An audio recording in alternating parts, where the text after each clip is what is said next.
歡迎大家返到嚟成都嘅行程。咁今日一朝早我哋就 call 車去熊貓基地，入場費成人係55蚊，同樣都係以回鄉證實名購票嘅，可以另外付費請導遊講解。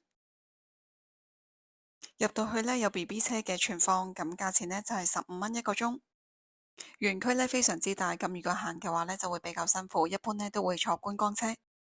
觀光車成人嘅收費就係30蚊，咁就係即日無限次乘搭嘅。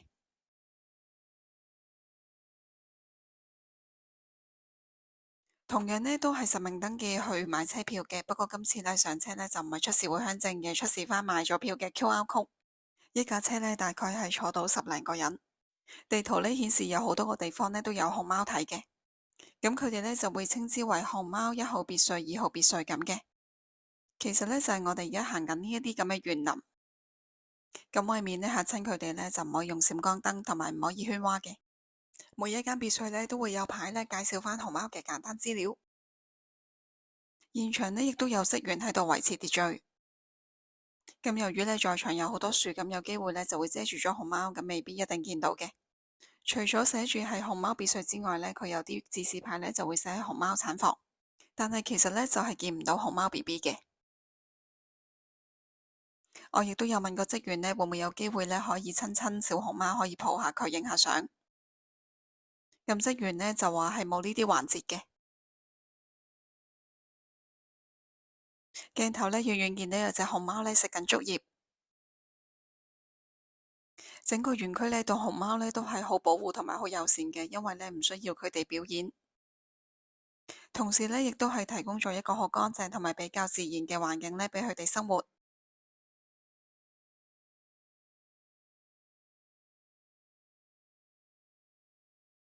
有紀念幣嘅自助售賣機，亦都有啲店鋪可以買到熊貓周邊嘅禮品。除咗有常見嘅毛公仔之外亦都有其他產品嘅，譬如話貼紙啊，或者係手錶。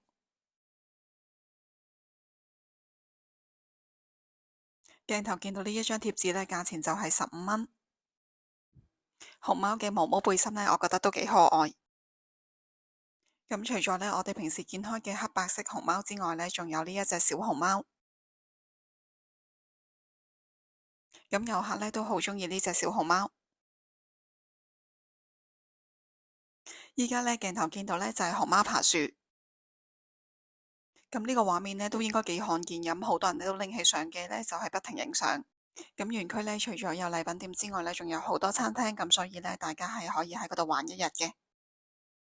咁但係因為我哋之後book咗餐廳食飯，我哋玩咗半日度就離開啦。咁我哋今日午餐就會食呢一間避塵茶室，係一間素食嘅餐廳。鏡頭見到係中式嘅獨立建築。呢一度係榮獲2024年米芝蓮1星嘅殊榮。咁餐廳有室外同埋室內嘅位置嘅，咁由於天氣比較凍我哋就揀咗室內嘅座位。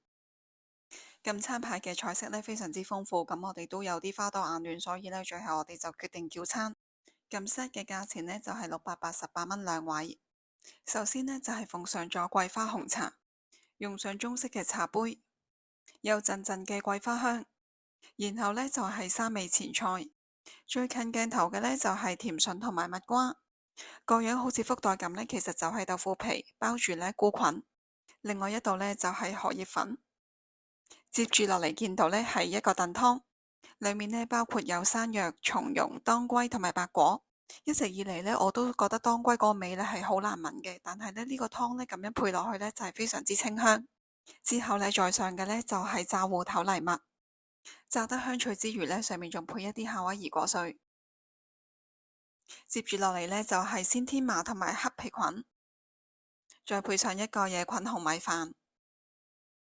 每一道菜嘅賣相都好精緻，同時係揀一啲比較時令嘅食材。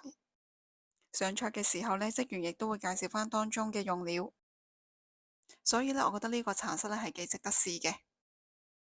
綠色外形有啲似牛角包嘅就係菠菜擔擔麵，咁就配上一啲紅油同埋麻醬，食落去仲有一啲花椒味。我個人呢就覺得比較流。其實呢，用餐一開始嘅時候呢，佢就擺低咗呢一碟腰果，呢個小食呢都係非常之香脆。最後嘅甜品呢係綠豆糕，竹筒仔裝住嘅呢就係桂花蕎麥。食完呢，我哋喺附近行咗一陣呢，就返去酒店啦。咁啱呢，酒店附近呢就有一個免費嘅表演，就係變臉。